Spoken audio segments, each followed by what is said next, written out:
3 theories on what happened to Maura Murray. Can someone disappear into thin air? Despite being unexplainable, none of these disappearances is a total dead end.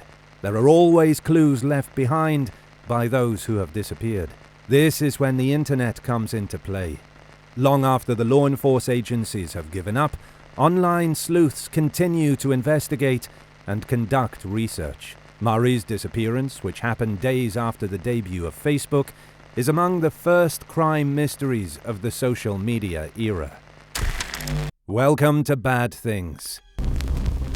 Disappearance. On the afternoon of February 9, 2004, Maura Murray, age 21, emailed several of her professors at the University of Massachusetts, Amherst, to turn in her homework and inform them she would be absent for 1 week due to a family death. It was later discovered that there was no death in the family, and Murray did not inform her relatives or friends of her plans.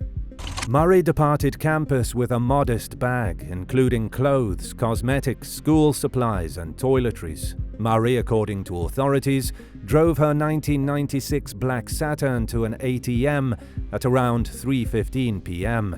and withdrew $280. She then drove to a liquor shop and spent around $40 on alcoholic drinks.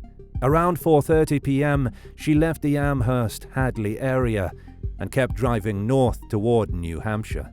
At 7:27 that evening, Faith Westman called police in Haverhill, New Hampshire, to report that a car had crashed into a ditch outside her house. Butch Atwood, another motorist, stopped to check whether the driver was injured or needed assistance. The woman, later identified as Murray, told Atwood that she had already dialed AAA for roadside help. Atwood said that he tried to contact the police, but had no cell phone reception. As she did not seem to be injured, Atwood left Murray with her vehicle and returned home to contact the police. According to his report, Murray seemed slightly bewildered. She did not seem to be physically hurt, though. Murray had disappeared when officials arrived at the collision scene 4 minutes later.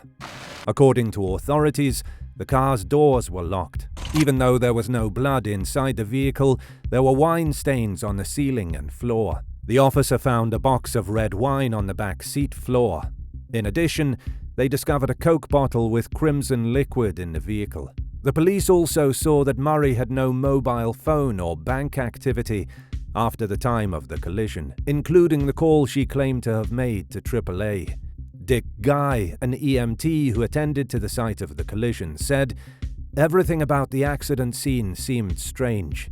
Although it has been 18 years since Maura Murray vanished, authorities have never found a trace of the missing woman, and her disappearance remains unsolved.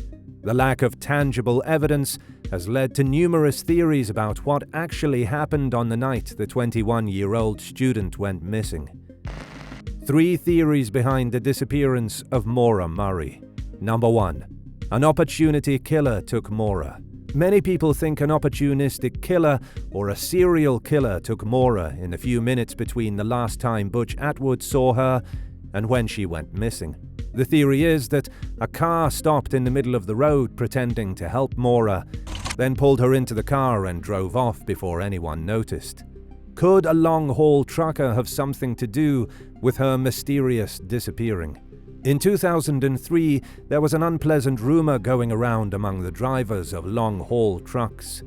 They talked about a serial killer who was said to be killing women while working on the interstate highways.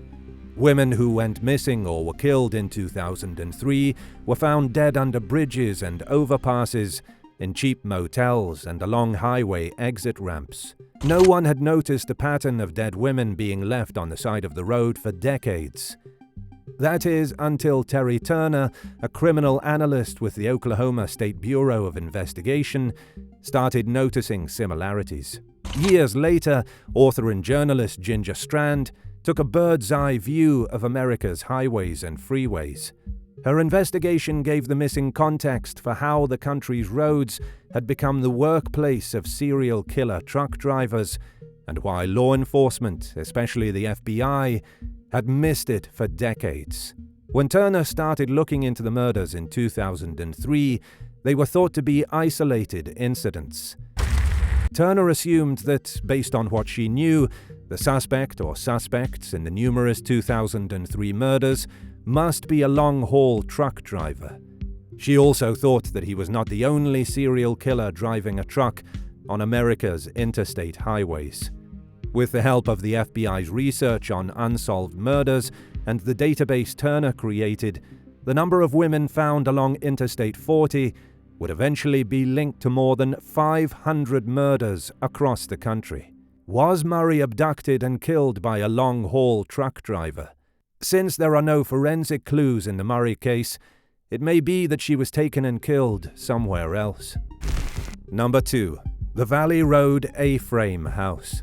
In late 2004, a man named Larry Moulton came forward with a knife he suspected was used in the assumed murder of Murray. It belonged to his brother, Claude, who lived about a mile away in an A-frame home. By 2006, Claude had moved out, and the new owners had authorized private detectives to check the property. Cadaver dogs picked up the scent of a decomposing body. Carpet samples from the house were also collected for testing. Unfortunately, the samples were lost due to an unclear chain of custody. Moulton's knife was handed over to New Hampshire State Police, but the findings were never made public. The Missing Maura Murray podcast returned to the A-frame in 2016. In a cupboard, they discovered what seemed to be bloodstains. A molecular geneticist examined the wood chips and confirmed the presence of human blood. Unfortunately, the samples aren't good enough to tell if the blood is Maura's or not. In 2019, a residence along the cadaver dog search path was inspected after ground-penetrating radar detected a disturbance in the basement. Investigators excavated and investigated several feet below the surface of the basement, but no evidence was discovered. Number 3. Israel Keyes. Israel Keyes was an American serial killer, bank robber, burglar, arsonist, kidnapper, rapist, and necrophile who killed a minimum of 3 victims throughout the United States between June 2011 and February 2012. Keyes hanged himself and cut his wrists while he was awaiting trial.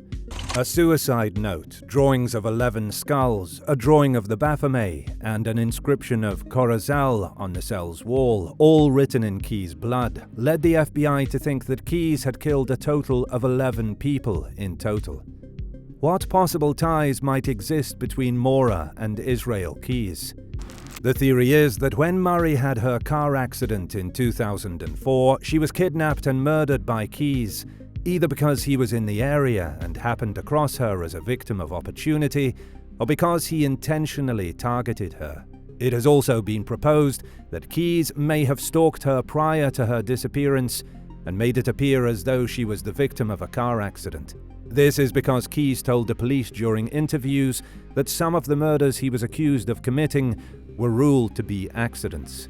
There are 3 potential connection theories. Number 1. Maura was traveling through areas considered to be hunting grounds for Keyes. Maura's travels through New Hampshire placed her in an ideal position to be tracked down by Keyes, who was said to have a preference for the eastern coast of the United States. It is known that he traveled to New Hampshire and New York prior to the time of the offense in Vermont for the murders of the Currier family. Number 2. Israel was out of town during the week that Murray went missing. On the same day that Maura went missing, February 9, 2004, Keyes was located in Utah, where he had rented a silver Volkswagen Jetta that, according to the rental rules, could not leave the state. Since he racked up a little over 500 miles on this rental during the course of the week beginning February 6th and ending February 13th, we know that he could not have used this car to go to New Hampshire, which is the location where Murray was last claimed to have been seen. However, there are many who feel that Keyes may have taken advantage of this rental vehicle to drive to and from a nearby airport, hopped on a plane to the East Coast, and bought himself enough time to get back to Utah when Murray went missing. Number 3. In October of 2004, it was reported that Keyes was in the state of New Hampshire. The fact that the FBI put Keyes in Manchester, New Hampshire, from October 6th to October 16th, 2004, barely 8 months after Murray was last seen, is perhaps the most fascinating and least known detail linking him to the crime. Was Keyes paying a second visit to the location of the murder? Or maybe he had discovered a new hunting ground. After leaving her job at the Black Lantern Inn in Montgomery, Vermont, Brianna Maitland disappeared exactly 1 month after Murray. The next day, Maitland's car was located approximately a mile away from her place of employment, smashed into the side of an abandoned home. She disappeared under similar circumstances to Murray. Maura Murray's disappearance still haunts her family and those investigating the potential crime. Was it foul play, or did she just wander off into the woods and succumb to exposure? On September 14, 2021, the New Hampshire State Police said that bone pieces had been found on Loon Mountain in Lincoln, New Hampshire, about 25 miles east of where Murray's crash happened. Her sister said that Murray had been to the mountain before and knew the area well. The bone pieces were said to be pretty small, and it was thought that it would take at least 2 months to figure out if they were Murray's. In November, it was said that the body parts did not belong to Murray. The mystery is still a mystery. Thank you for watching Bad Things.